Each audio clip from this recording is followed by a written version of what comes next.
ఇంటికొచ్చిన కాడి నుంచి ఇదే మాట చెప్పి మా ఆయన్ని నీ చెప్పు చేతుల్లో పెట్టుకొని ఉండావు. ఇంకా నీ ఆటలు సాగవు. ఏంది ఊరుకుంటా ఉంటే ఎక్కువ చేస్తా ఉండావు?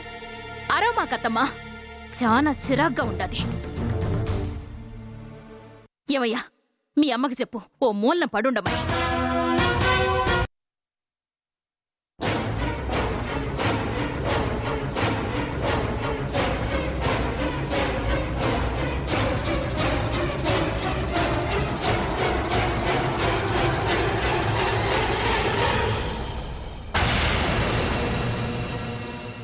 ఇప్పటికైనా నీ అనుమానం పోయినాదా?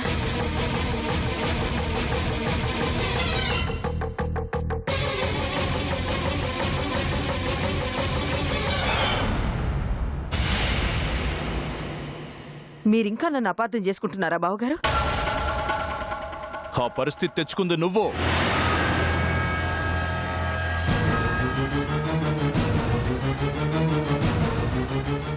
అర్థవంతమైన జీవితాన్ని అడ్డదారిలోకి మళ్లించి చేతులారా జీవితం నాశనం చేసుకున్నావు.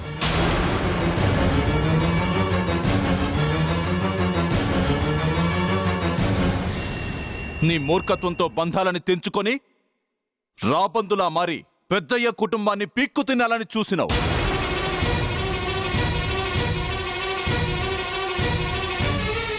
క్రూర మృగం సాధు జంతువులా మారడం అసాధ్యం ఇంద్రాణి.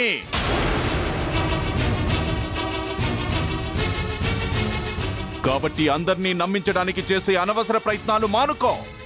ఇది అనవసరమైన ప్రయత్నం కాదు. 2 కుటుంబాలు కలపనిక బావగారు పెట్టిన పరీక్ష. ఈ పరీక్షలో నేను నెగ్గుతాను. ఇంద్రాణి మారినదని నిరూపిస్తాను. నేను కూడా నీ అసలు రంగు బయట పెట్టి నలుగురిలో నిన్ను నిలబెట్టి నిలువునా నిన్ను నరక్కపోతే నా పేరు సాంబిరెడ్డే కాదు.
అంతా భ్రాంతియేనా, జీవితాన వెలుగింతేనా, ఆశా నిరాశ.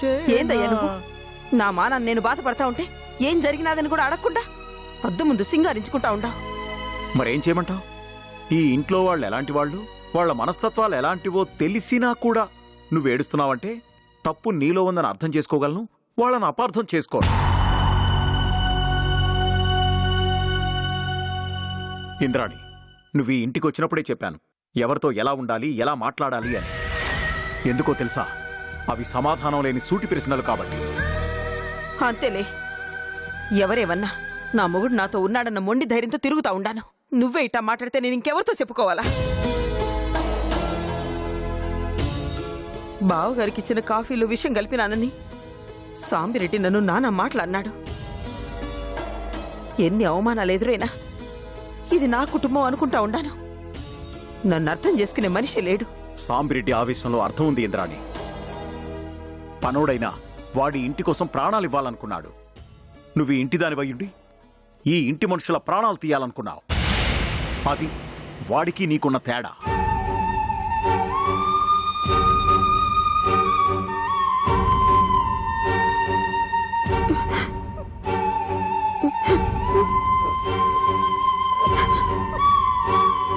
వాళ్లే కాదు, నువ్వు పూర్తిగా మారేవంటే నేనే నమ్మలేకపోతున్నాను.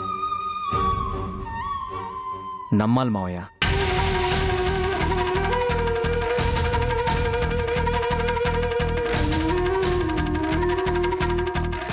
సూర్య, తన గురించి నీకు తెలీదు.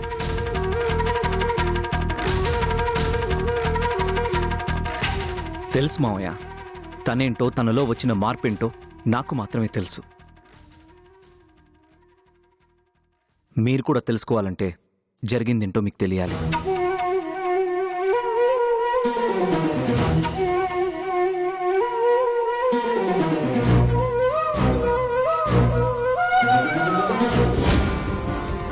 భద్రుని చెడ్డవాడని నిరూపించడానికి భద్రి నీతో మాట్లాడిందంతా ఈ ఫోన్లో వీడియో తీశాను.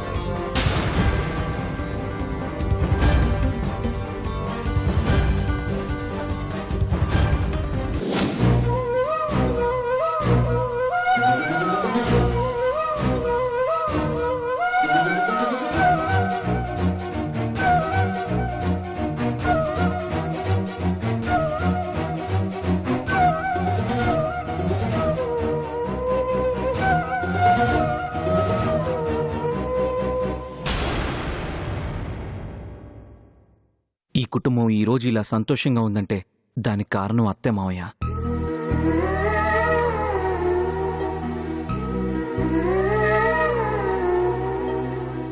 ఇంత చేసినా ఈ విషయం పెద్దిరెడ్డి మావయ్యకి చెప్పొద్దని చెప్పింది.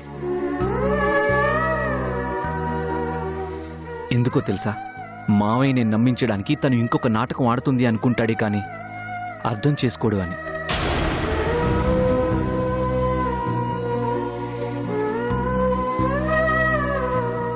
తను అనుకున్నట్టుగానే ఇంట్లో వాళ్ళందరూ ఇంకా అత్తని అనుమానిస్తూనే ఉన్నారు. తన మాటల్ని ప్రవర్తనని నమ్మకపోతే తను మారిందని నిరూపించుకునే అవకాశం అత్తకెక్కడుంటుంది మావయ్య?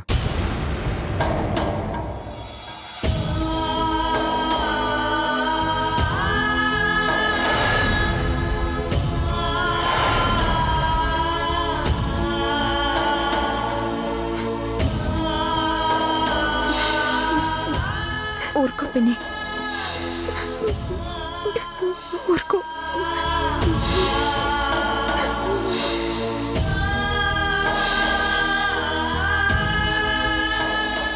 నిజం తెలియక బద్రి మంచివాడనుకున్నాను. బావే కావాలని ఇదంతా చేస్తున్నాడనే చాలా అవమానించాను.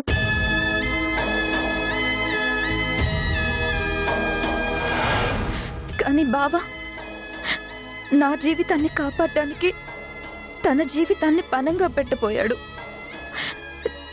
సమయానికి మీరు గనక హెల్ప్ చేయకుంటే ఈరోజు ఇంట్లో పరిస్థితుల్లో మరోలా ఉండేవి. మీకెలా థ్యాంక్స్ చెప్పాలి పిన్ని?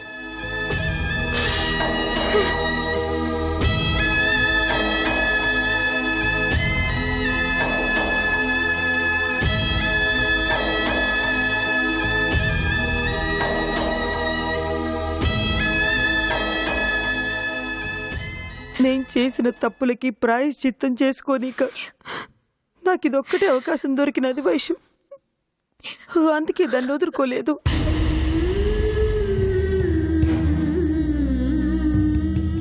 మీరు నా జీవితాన్ని కాపాడమే కాదు, మనసులో ఉన్న అనుమానాలన్నీ తొలగిపోవడానికి కారణం కూడా అయ్యారు. లేదంటే దేవుళ్ళలాంటి భావని నేను ఇంకా అపార్థం చేసుకుని ఉండేదాన్ని.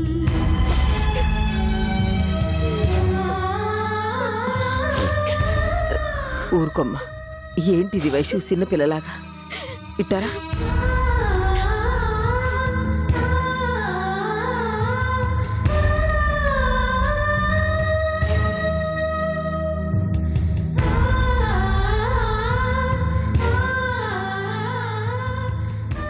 సూర్య, ఇదంతా నిజమేనంటావా? ఏంటి మావయ్య మీరు? ఇంత జరిగినా నమ్మకపోవడం కరెక్ట్ కాదు. ఈ మాట అత్త వింటే ఫీల్ అవుతుంది. తను పూర్తిగా మారింది. ఇదివరకు తన మీద ఉన్న అభిప్రాయాన్ని ఒక్కసారి పక్కన పెట్టి చూడండి, మీకే అర్థమవుతుంది.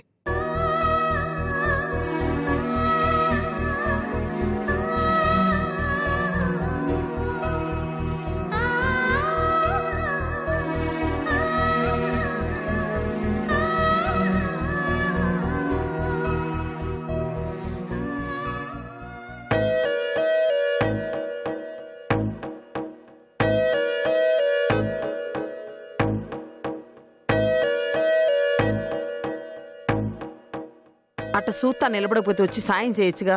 ఆ? అదొక్కటే తక్కువ. భార్యని ప్రేమించడం, ప్రేమగా చూసుకోవడం వరకు ఓకే, కానీ అంతకు మించి సెకండ్ స్టెప్ తీసుకున్నామో నెక్స్ట్ డే వంటగదిలోకి వెళ్లాల్సి వస్తుంది. అంతదాకా తెచ్చుకోవాలనుకోవడం లేదు. చెయ్యనని ఒక మాట చెప్పొచ్చుగా, అంత మాట్లాడకపోతే ఏంది? ఒక చిన్న మాటయ్యా. ఈసారేంటి? బట్టల క్లిప్ పెట్టాలా లేదా అలసిపోయి నీకు మంచినీళ్ళు తెచ్చిపెట్టాలా? అదేం కాదు, అన్నా వదిన ఎట్టా ఉండారా అనిపిస్తా ఉండదు. ఒక ఫోన్ చేయరాదా, మాట్లాడదాం.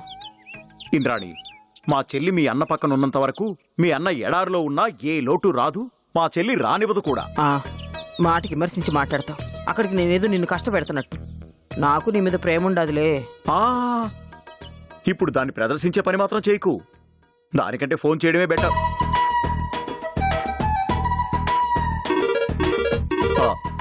ఏ ఇంద్రాణి, మా బావకు 100 ఏళ్ళు. నువ్వు అనుకున్నావో లేదో తనే ఫోన్ చేశాడు. అవునా? మాట్లాడు మాట్లాడు. హలో బావా, ఇప్పుడే మీ చెల్లి మీ గురించి చెప్తోంది, మీరే ఫోన్ చేశారు. ఎట్టుండవు బావా? చెల్లెలా ఉంది? మీ చెల్లికే తను బానే ఉంది. తను నన్నేమి చేయకపోతే నేను బానే ఉంటాను. సర్లే ఇట్టైవు, నన్ను మాట్లాడిని. అన్నా, ఎట్టా ఉండవమ్మా? నేను బాగానే ఉండానన్నా. నువ్వెట్టా ఉండావు? నేను బాగానే ఉన్నానమ్మా. నా బెంగంతా నీ గురించే. కొత్త ఇల్లు, కొత్త పద్ధతులు ఎట్టా సర్దుకుంటావో ఏందోనని మనసంతా ఆందోళన కనిపిస్తా ఉండాది. ప్రేమించేవాళ్ళు చుట్టూ ఉన్నప్పుడు ఇబ్బంది ఉంటాదన్నా. నువ్వు వదిన దగ్గర లేరన్న బాధ తప్ప మరే బెంగా లేదు. జాగ్రత్త అమ్మా. వాళ్ళిప్పుడు మన నీడను కూడా గమనిస్తూ ఉంటారు. వాళ్ళు అనుమానంతో ఒక మాట అన్నా అది నీ చెవిన పడినా విననట్టు వదిలేయాలే కానీ మనసులో పెట్టుకుని బాధపడమాక. సాంబిరెడ్డితో జాగ్రత్త అమ్మా. పెద్దిరెడ్డికి నమ్మిన బంటు. వాడికి పెద్దిరెడ్డి మీద ఉన్న అభిమానంతో నిన్ను మరింత అనుమానిస్తూ ఉంటాడు. పెద్దిరెడ్డి వాడిని కాదనలేడు. వాడు చెప్పిందే పెద్దిరెడ్డి అంటాడు. వాళ్ళు అనుమానించినా అవమానించినా తప్పులేదన్నా. నష్టపోయిన వాళ్ళకి ఆ మాత్రం బాధ ఉంటుంది. అయినా అన్నిటికీ ఇష్టపడి ఈడికొచ్చినాను కదా. వాళ్ళేమైనా పరాయి వాళ్ళ? మనోళ్లే కదా. అన్నా, నీకు విషయం చెప్పాలా? ఏంటమ్మా అది? వైషు తన పెళ్ళాపేసింది బద్రి గురించి కాదు, సూర్య గురించి. ఏందమ్మా నువ్వు చెప్పేది? అవునన్నా. సూర్య బద్రితో వైషు పెళ్లి ఆపనీక వైషు మెళ్ళో తాళి కట్టినాడు.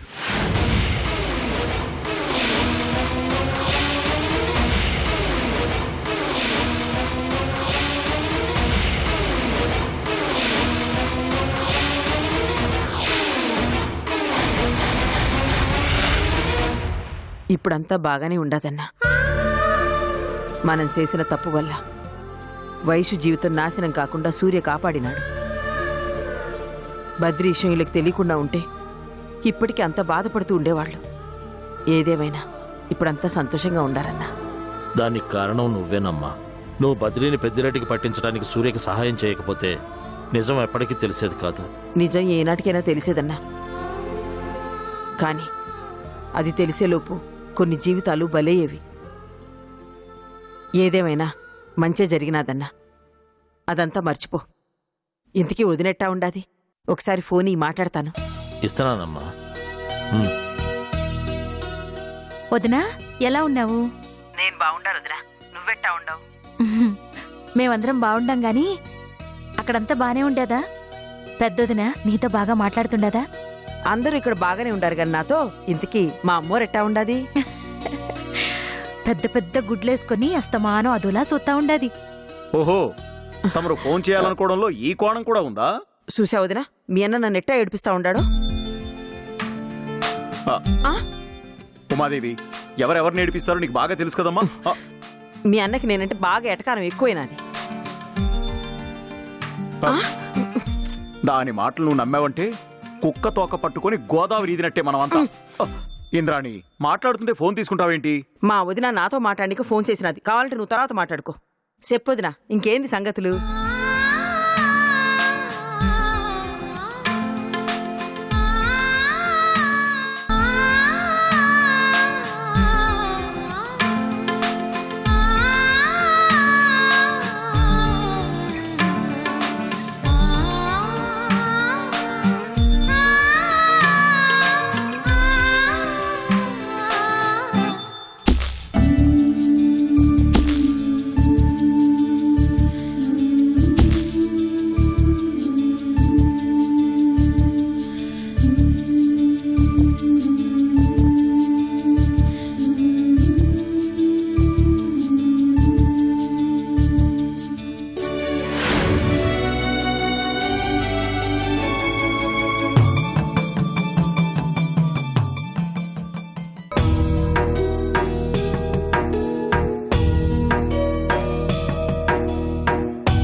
ఇక్కడేం చేయబోతున్నావు?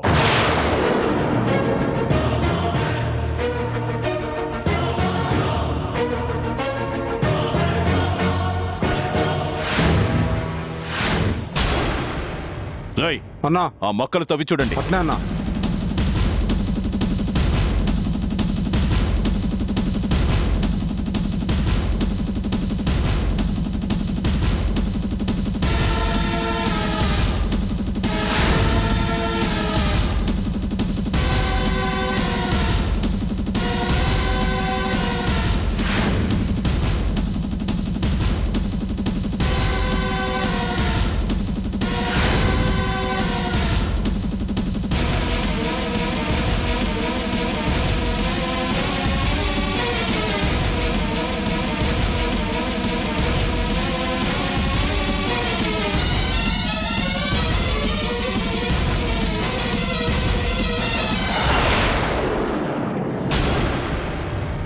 ఏమీ లేదన్నా. సరిగ్గా చూడరా. ఏమీ లేదన్నా.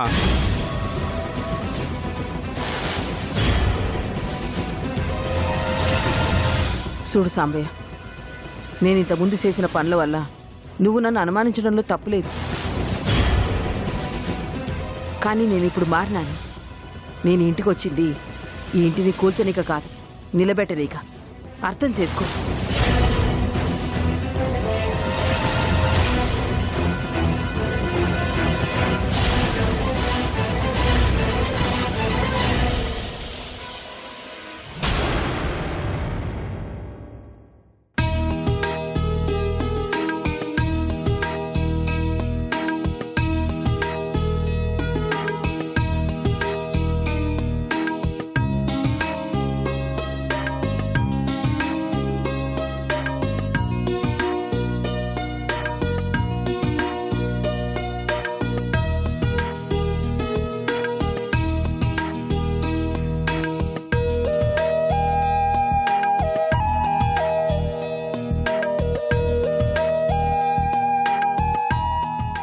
చిన్ననా, ఇన్ని ఐటమ్స్ ఏంటి? ఈరోజు ఏమైనా స్పెషల్ డేనా? స్పెషలే మరి.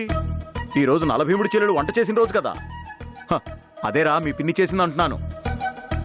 చేసిన ఎటకారాలు చాలు గాని ముందు తిని ఉప్పు కారాలు సరిపోయిన లేదో చెప్పండి.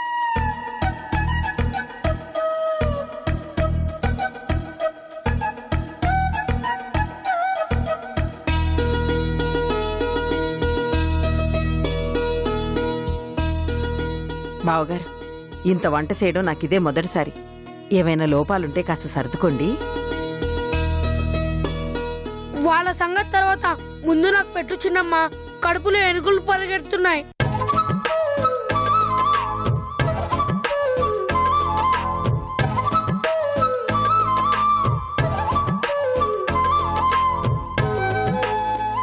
అక్కా,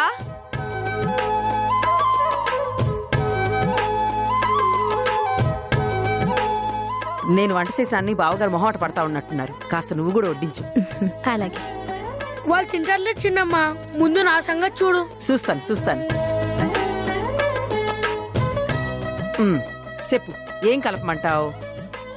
ఎన్ని ఐటమ్స్ ఉన్నాయో అన్నీ ఒక రౌండ్ అయ్యి తర్వాత గ్యాప్ ఉంటూ ఆలోచిద్దాం. రేయ్, నీ కడుపులో గ్యాప్ ఉన్నా ఇక్కడ గిన్నెలు ఖాళీగా ఉండాలి కదరా. ఎందుకు అట దిష్టి పెడతావు? వాళ్ళట్టాని అంటారు గాని నువ్వు తినమ్మా.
హలో అమ్మా సిరి, ఇంట్లో బన్నీ కనిపించట్లేదమ్మా.